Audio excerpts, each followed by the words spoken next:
नमस्कार, good morning dear student. आज हम करेंगे ज्योग्राफी में जियोलॉजिकल टाइम स्केल। आज हम करेंगे geological time scale.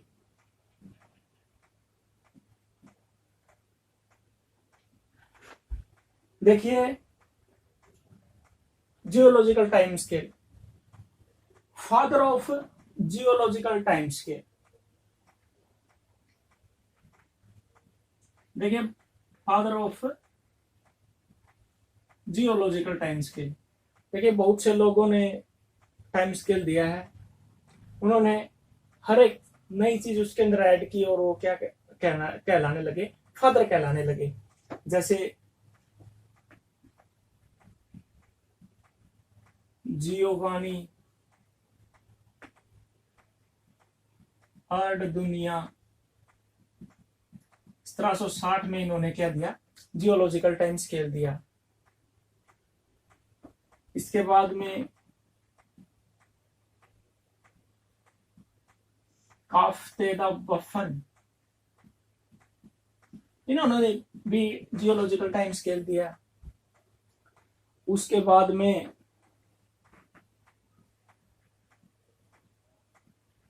Arthur Holmes ने भी क्या दिया, जियोलॉजिकल टाइम स्केल दिया। तो ये समय समय पर इन्होंने एक एक नई इसके अंदर इनोवेशन की, कुछ नया ऐड किया और ये क्या कहलाने लगे, फादर कहलाने लगे। अब देखिए, ट्रिक के साथ करेंगे हम जियोलॉजिकल टाइम स्केल।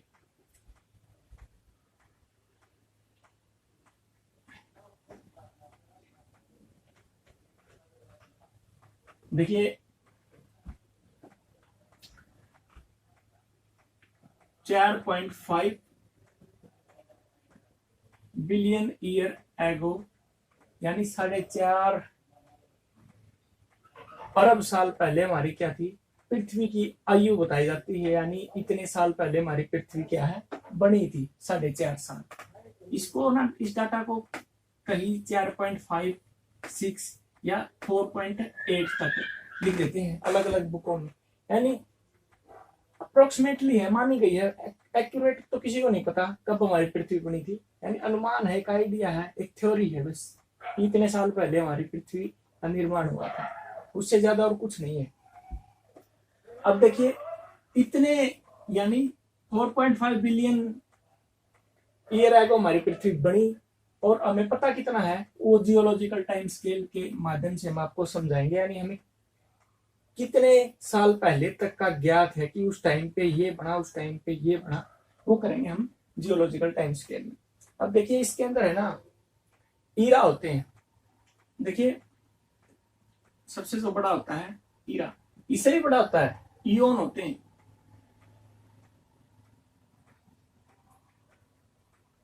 अगर ज्यादा डीपली करेंगे तो क्या हो जाएगा, ये बिल्कुल ही उलझ जाएंगे, इसके अंदर मटपटा लगेगा, आपके लिए डिफिकल्ट हो जाएगा, डिफिकल्ट हो जाएगा और भी। तो देखिए, ईरा है, ईरा के बाद क्या करेंगे हम, पीरियड, और पीरियड के बाद हम क्या करेंगे, इपोक। क्या करेंगे, इपोक। ये चीजें हम क्या करेंगे, हम जियोलॉजिकल टाइम स्केल के अंदर करेंगे। अब देखिए, इसको आप ट्रिक के माध्यम से करेंगे। यानी सबसे पहले हम करेंगे ईरा। देखिए, जो सबसे बड़ा होता है ना, वो होता है ईरा के अंदर सबसे बड़ा पी, और उसके बाद होता है एमपीएम, यानी सबसे बड़ा। वैसे ही देश में सबसे बड़ा कौन होता है, पीएम, प्राइम मिनिस्टर ही सबसे बड़ा होता है। उसके बाद होता है सीएम। तो सी की जगह सी, और एम, एम की जगह हम क्या करेंगे, एन। बस ये हमारी ट्रिक है, यही काम करेगी। तो पी से बन गया पैलाजोइक। क्या बन गया, पैलाजोइक। एम से बन गया मेसोजोइक, और सी से बन गया सेनोजोइक, और एन से बन गया नियोजोइक। क्या बन गया, नियोजोइक। तो ये क्या, हमारे 4 इरा बांटे गए हैं। और इनसे भी पहले एक जो पैलाजोइक से पहले जो एक ईरा होता है उसको बोलते हैं प्री पैलाजोइक। क्या बोलते हैं? प्री पैलाजोइक, जिसका हमें कोई भी ज्ञात नहीं है, इसके बारे में हमें कुछ भी पता नहीं, बस इससे पहले का जो टाइम होता है उसको हम क्या बोल देते हैं? प्री पैलाजोइक। अब ईरा के बाद हम क्या करेंगे? ईरा के बाद इनको पीरियड में बांटेंगे। ये फर्स्ट पीरियड है, पैलाजोइक है जो, ये क्या कहलाएगा? फर्स्ट पीरियड है। ये क्या कहलाएगा? सेकंड पीरियड है। ये क्या कहलाएगा? थर्ड पीरियड है। और ये क्या कहलाएगा? Fourth period. पहला युग, दूसरा युग, तीसरा युग और चौथा युग। फिर बात करते हैं हम इपोक की। क्या करते हैं? इपोक की। अब कितने इपोक हैं इसके अंदर? अब प्री पैलाजोइक है, इसके अंदर कोई इपोक नहीं है, हमें ज्ञात ही नहीं है। प्री पैलाजोइक के अंदर क्या बने थे? अरावली की जो पहाड़ियां है ना, अरावली श्रेणी, अरावली की जो सीरीज है, तो जो पुराने वलित पर्वत हैं, वो जैसे अपलेशियन है अमेरिका के अंदर, वो कौन से काल में बने हुए हैं? वो प्री पैलाजोइक के अंदर, यानी में ज्ञात ही नहीं है। अब उनको हम अवशिष्ट पर्वत बोल देते हैं। यानी इनका जितना अपर्दन होना था सब कुछ हो लिया, इन्होंने पूरी पृथ्वी का साइकिल देख लिया। यानी ये बहुत पुराने, हमसे ज्ञात से भी पहले। उसके बाद है पैलाजोइक। अब पैलाजोइक में देखिए कौन कौन से इपोक बनते हैं।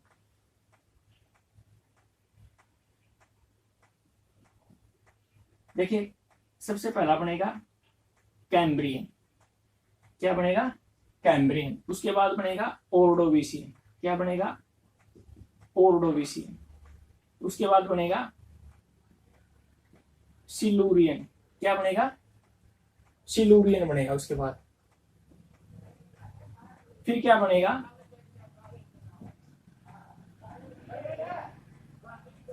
देखिए इससे याद रखना पड़ेगा कास डीसीपी। कास में डीसीपी यानी फील करो, यानी पैलाजोइक में है और मैं डीसीपी होता है, तो डी से क्या बनेगा?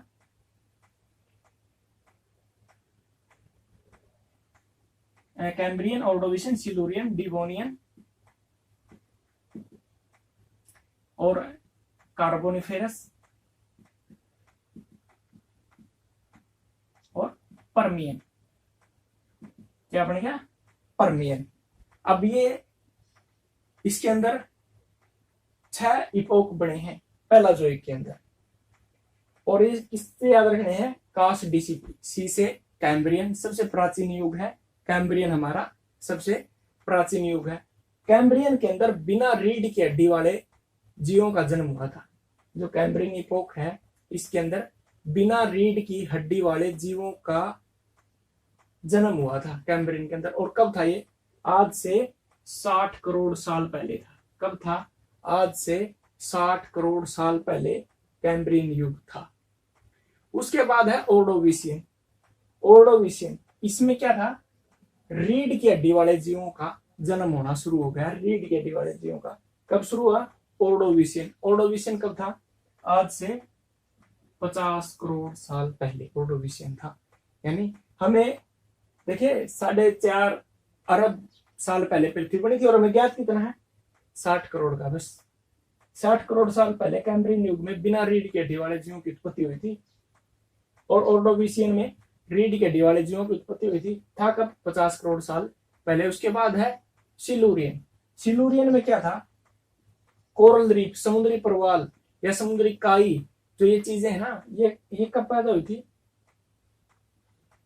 44 करोड़ साल पहले। समुद्री जीवों की, जैसे समुद्री प्रवाल हो गए, कोरल रीफ के जो जीव है ना, कोरल रीफ बनाते हैं, जो रीफ बनाते हैं, प्रवाल भित्ति बनाते हैं, एक दीवार सी बना देते हैं चुनने की, मूंगे की, वो जीव कब आए थे? 44 करोड़ साल पहले। डिवोनियन में क्या था? मत्स्य की उत्पत्ति हुई थी। ये जितनी मछलियां है ना सारी की सारी, ये कौन से? ये कब हुई थी? डिवोनियन में हुई थी ये। और डिवोनियन कब था? 40 करोड़ साल पहले। कब था डिवोनियन? 40 करोड़ साल पहले। उसके बाद है कार्बोनिफेरस युग। देखिए कार्बोनिफेरस युग में 2 महत्वपूर्ण घटनाएं घटी थी कार्बोनिफेरस युग में। एक तो जितनी भी जो वेजिटेशन थी, जितनी भी वनस्पति थी हमारी पृथ्वी पर, वो सारी की सारी वनस्पति दब गई थी। कोई भूगर्भीय हलचल हुई थी, कोई ना कोई पृथ्वी पर कोई ऐसी चीज हुई थी जिससे क्या हुआ कि सारी जो वनस्पति है ना वो नीचे मिट्टी में दब गई। और जिसका आज हम जिसको फॉसिल फ्यूल के रूप में यूज करते हैं, यानी पेट्रोल, गैस, यानी डीजल, जो तेल के माध्यम से आज यूज करते हैं, वो कार्बोनिफेरस युग में दबी हुई वनस्पति है सारी की सारी। कार्बोनिफेरस युग में वो वनस्पति दबी थी। और इसके अलावा और क्या हुआ था कार्बोनिफेरस युग में, एक टोटल जितने महाद्वीप थे ना सारे एक पेंजिया के रूप में जुड़े हुए थे, जिसको पेंजिया नाम दिया था। किसने दिया था? वैगनर महोदय ने नाम दिया था पेंजिया का। यानी सारे जितने महाद्वीप हैं, टोटल महाद्वीप हैं, सारे आपस में जुड़े हुए थे। किसी के बीच में समुद्र नहीं था, समुद्र इनसे अलग था और महाद्वीप बीच में जुड़े हुए थे। तो वो सारे के सारे महाद्वीप है ना वो जुड़े हुए थे। वो टूटे कब, उनका विखंडन कब हुआ? कार्बोनिफेरस युग में उनका टूटना शुरू हुआ था, यानी वो एक दूसरे से दूर जाने शुरू हुए थे। तो ये कब हुआ था? ये महान कार्य 35 करोड़ साल पहले हुआ था। यानी आज से 35 करोड़ साल पहले कार्बोनिफेरस युग में पेंजिया टूटा था और वनस्पतियों का नीचे, पृथ्वी के नीचे दबना शुरू हुआ था। फिर है परमियन युग में क्या हुआ था? परमियन में जितने भी हमारी ना ये जो लैंडफॉर्म बनती वाटर से, कार्स्ट साइकिल पढ़ते हो आप? चूने, जो पानी है ना चूने के साथ मिलकर जो आकृतियां बनाता है, वो कब बनी थी? सारी की सारी परमियन युग में बनी थी। और क्या होता है यहाँ पे? स्तनधारी जीव की उत्पत्ति हुई थी। सारी की सारी जितने भी स्तनधारी जीव हैं सभी की उत्पत्ति परमियन युग में थी। यानी जो अपने बच्चों को स्तनों से दूध पिलाते हैं, उन जीवों की उत्पत्ति परमियन युग में हुई थी। और ये परमियन युग 27 करोड़ साल पहले था ये परमियन युग। तो ये थे पहला जो ईरा के 6 इपोक। 6 में अलग अलग जो घटनाएं घटी उनके बारे में आपको बताया डिटेल से। उसके बाद हम करते हैं मेसाजोइक। देखिए इसके 6 हैं, मेसाजोइक के 4 मिलेंगे। ठीक है, मेसाजोइक के अंदर कौन से आएंगे? ना 6 हैं, सॉरी, इसके 6 हैं। मेसाजोइक के 3 आएंगे। मेसाजोइक के अंदर 3 आएंगे। तो इसके मेसाजोइक में कौन से आते हैं? टी, जे, के, बस इसी से याद रखना। ट्रासिक, जुरासिक और क्रिटेशियस।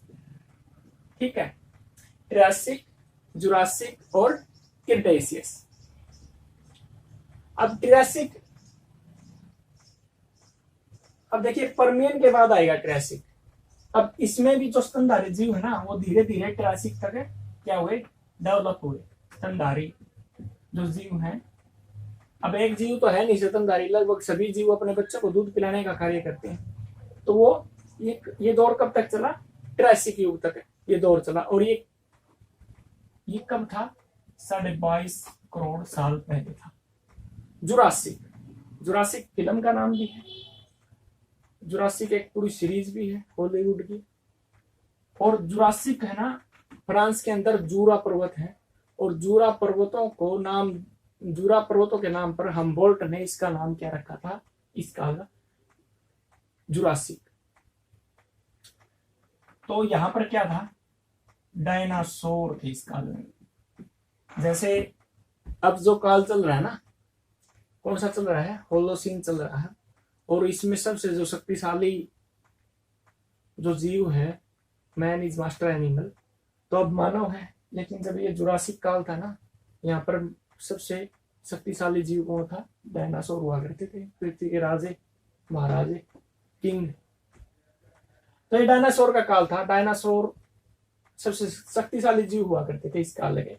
और क्रिटेशियस काल, क्रिटेशियस में क्या था, तो ये डायनासोर वाला काल कब का था, यानी तकरीबन 18 करोड़ साल पहले। यानी कहते हैं ना 18 साल का जो बच्चा था उद्दंडी होता है, यानी वो अपने आप को ये समझने लगता है कि मैं ही सब कुछ हूँ।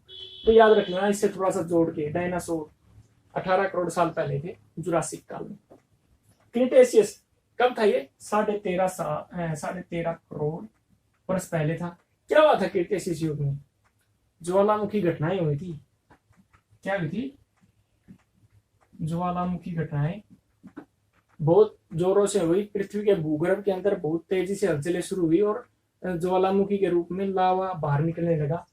जितने भी अफ्रीका के अंदर जितना पेनिनसुलर है, इंडिया का पेनिनसुलर है, यानी जो प्रायद्वीपीय भारत हमारा, जो पठारी भाग है सारा नीचे दक्षिण के अंदर, वो सारा का सारा लावा से बना हुआ है। और वो लावा किस काल में निकला हुआ है, वो सारा का सारा क्रिटेशियस काल में निकला हुआ लावा है। यानी उस टाइम पे ये वोल्केनिक एक्टिविटी हमारी बहुत सक्रिय थी और उस दौरान विश्व के अंदर जितने भी जो पठार हैं जो लावा से बने हुए हैं, जैसे अपने दक्षिण भारत है सारा प्रायद्वीपीय पठार है, वो किससे बना हुआ है, लावा से। काली मिट्टी भी उसी टाइम पे बनी थी जो ज्वालामुखी से निकले हुए लावा से ठंडे होने से बनी है।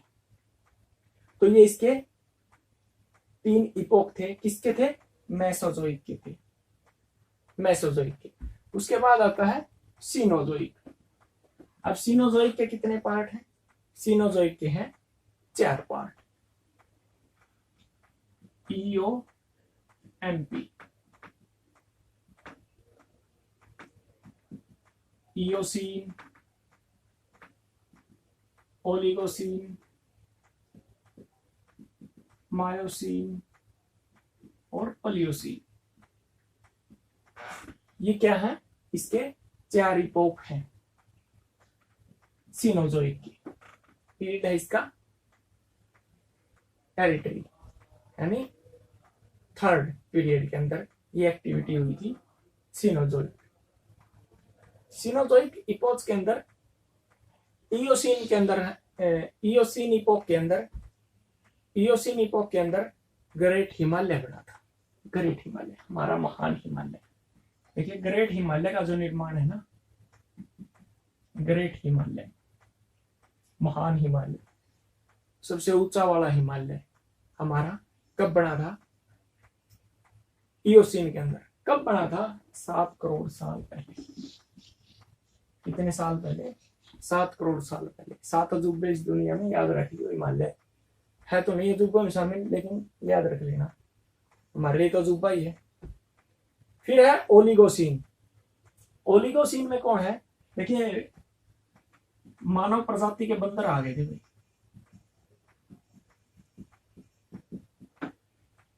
मानव प्रजाति के बंदर आ गए थे आज से 4 करोड़ साल पहले। मायोसीन में क्या बना, मायोसीन के अंदर, मायोसीन में बना लघु हिमालय। क्या बना,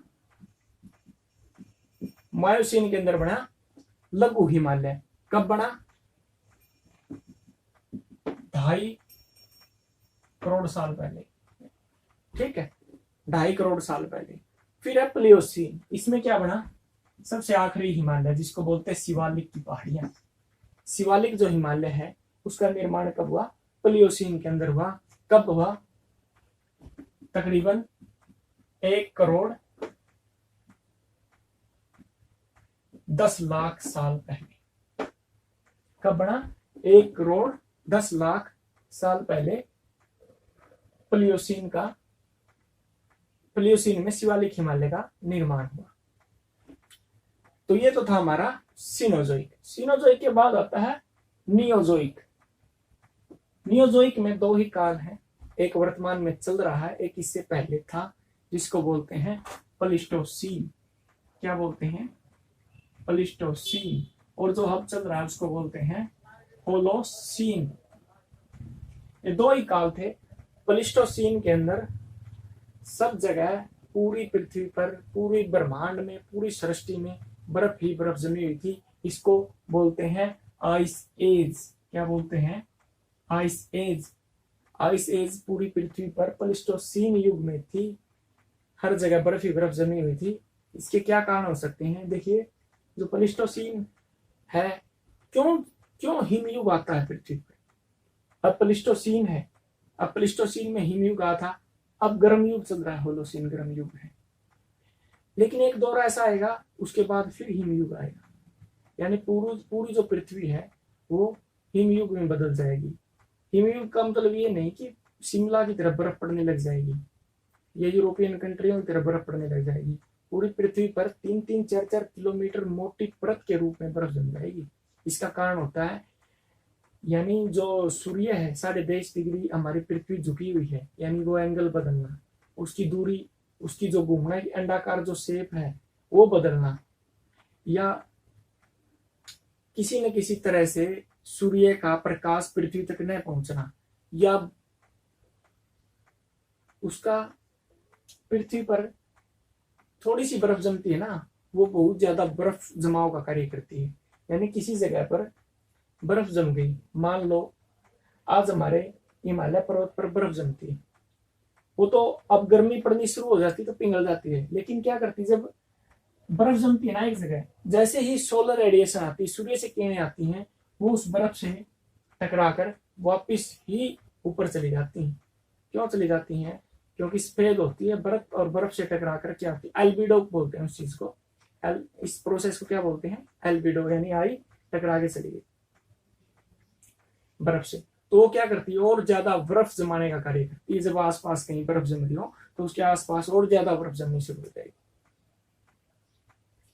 तो ये तो था आइस एज। आइस एज कब आया था? 10 लाख साल पहले। कब आया था? 10 लाख साल पहले आइस एज आया था। और अब चल रहा है होलोसीन गर्म युग। अब आपको पता ही है ये कब आया था? 10,000 साल पहले गर्म युग आया था, जिसको आज हम जी रहे हैं, गर्म युग को। इसके बाद फिर एक आइस एज आएगा और सब पृथ्वी पर, देखिए कैसे पता चलता है कि आइस एज आया हुआ है। पृथ्वी के मतलब सब जीव तो उस टेम्परेचर को सहन नहीं कर पाते, कुछ जीव बचते हैं जो आइस एज के टेम्परेचर को सहन कर पाते हैं। कुछ जीव क्या है कि बर्फ के अंदर जमे हुए मिल जाएंगे आपको, उनके जो फॉसिल फ्यूल हैं, यानी उनके जो कंकाल हैं, वो आपको बर्फ के अंदर जैसे सेट हुए मिलेंगे, उनका कुछ नहीं बिगड़ेगा। जब लाखों साल पहले वो बर्फ पिघलेगी तो तब हमारे लाखों करोड़ों साल बाद हमारे सामने आएंगे, और फिर हम उसे अध्ययन कर स्टडी करके ये बता पाएंगे कि हाँ यहाँ पर क्या था, कि आइस एज आई हुई थी पृथ्वी पर। ये ऐसी प्रक्रिया चलती रहती है। तो ये तो थे हमारे इरा, इपोक और पीरियड को में बांट दिया था, फर्स्ट, सेकंड, थर्ड, फोर्थ। तो कैसा लगा आपको? कमेंट करके जरूर बताना। ये हमारा चैप्टर बड़ी आसान ट्रिक से करवाने की कोशिश की है। Thank you.